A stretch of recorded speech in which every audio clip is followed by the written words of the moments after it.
La DSM-5 define el delirium como una alteración del estado de conciencia con una disminución en la habilidad para concentrarse, mantener la concentración o cambiar la atención. De igual manera, indican que es una patología de instauración aguda eh, que se instaura en horas o días y fluctúa a lo largo del día.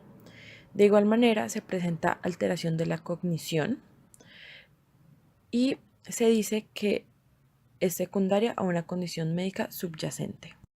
Aunque la sintomatología de esta condición puede ser muy variada, la disminución de la atención, la somnolencia, la agitación o la psicosis son muy característicos.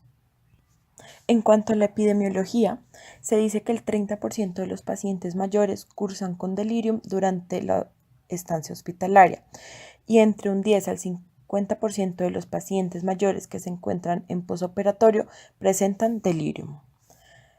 Es importante resaltar que se debe realizar un examen físico completo para encontrar la causa subyacente del delirium, ya sea una infección, deshidratación o exacerbación de una enfermedad crónica. Como bien se dijo antes, las principales manifestaciones clínicas son cambios en el estado de conciencia y cambios en el comportamiento del paciente. Hay que tener en cuenta que existe el delirium hipoactivo, que ahora lo va a presentar la mayoría de los pacientes, y el delirium hiperactivo, que representa un 25% de los pacientes. Sus manifestaciones son distintas y también puede existir pródromos entre el uno y el otro. Como bien es necesario evaluar la etiología o lo que está causando este delirium, se tienen que examinar diferentes causas. Una de las principales son los medicamentos, otras las infecciones, cambios metabólicos, también cambios estresantes como cirugías, problemas para dormir, hipoxia y demás, cambios electrolíticos, desórdenes en el encéfalo. Ahora bien, hay que hacer diferenciales como lo son enfermedades psiquiátricas primarias, demencia, estados no convulsivos. Y para poder diagnosticar es necesario pedir una cantidad de laboratorios como son laboratorios de sangre, ya sea TSH, perfil hepático, perfil renal, cambios electrolíticos, también buscar focos de infección. Imagenología sirve para descartar problemas cerebrales o hacer una placa de tórax para poder descartar infecciones pulmonares. A continuación les vamos a mostrar y hablar sobre un algoritmo para la sospecha de cambio en el estado mental. Primero debemos establecer el funcionamiento cognitivo basal del paciente y el curso clínico del cambio. Esto lo vamos a subdividir en dos grupos: pacientes crónicos, donde haremos una evaluación de demencia, y pacientes agudos, donde vamos a hacer una evaluación cognitiva donde se incluya la calificación del delirio. Esto a su vez lo vamos a subdividir en dos grupos: algunas causas orgánicas, como lo puede ser depresión, trastorno psicótico agudo, otros trastornos psiquiátricos, en donde deberemos hacer una evaluación y una búsqueda activa para el tratamiento más adecuado para cada condición. Para el otro subgrupo encontramos los pacientes con delirium. En ellos primero vamos a revisar la lista de medicamentos y eliminar o alterar cualquier medicamento potencial contributivo o cualquier interacción potencialmente dañina. Debemos también revisar el historial, incluido el consumo de alcohol o drogas, los signos vitales, el examen físico, incluido el examen neurológico completo, pruebas de laboratorio dirigidas y una búsqueda de infección oculta. En ellos también debemos mirar si hay posibles o no posibles contribuyentes identificados.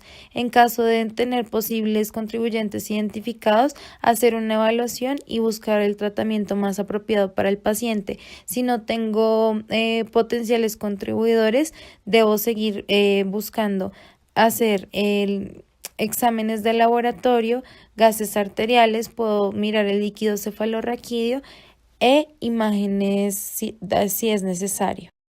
Hay ciertos factores clínicos que nos ayudan a diferenciar entre delirium y demencia.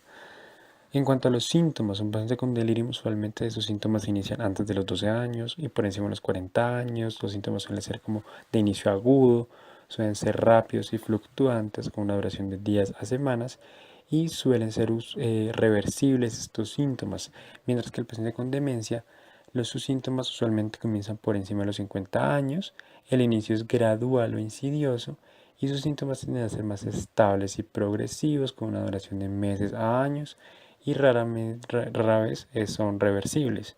En cuanto a la historia, el paciente con delirium usualmente puede tener historia de uso de sustancias u otra enfermedad médica de base y la historia familiar es inusual en estos pacientes, mientras que el paciente con demencia puede tener condiciones comórbidas del envejecimiento y también historia de demencia en algún familiar. En cuanto al examen físico, el paciente con delirium suele tener unos signos vitales alterados y ciertos signos de actividad involuntaria como temblor o asterixis, mientras que el paciente con demencia usualmente no tiene alteraciones en los signos vitales y pues de actividad involuntaria no tiene nada comúnmente a no ser que tenga una condición médica de base. En cuanto al estado mental, el paciente con delirium puede tener una labilidad emocional, puede estar desorientado, puede estar inatento, puede tener alucinaciones principalmente visuales, puede tener un discurso lento, incoherente, disártrico, su estado de conciencia estar disminuido y su función intelectual también estar alterada.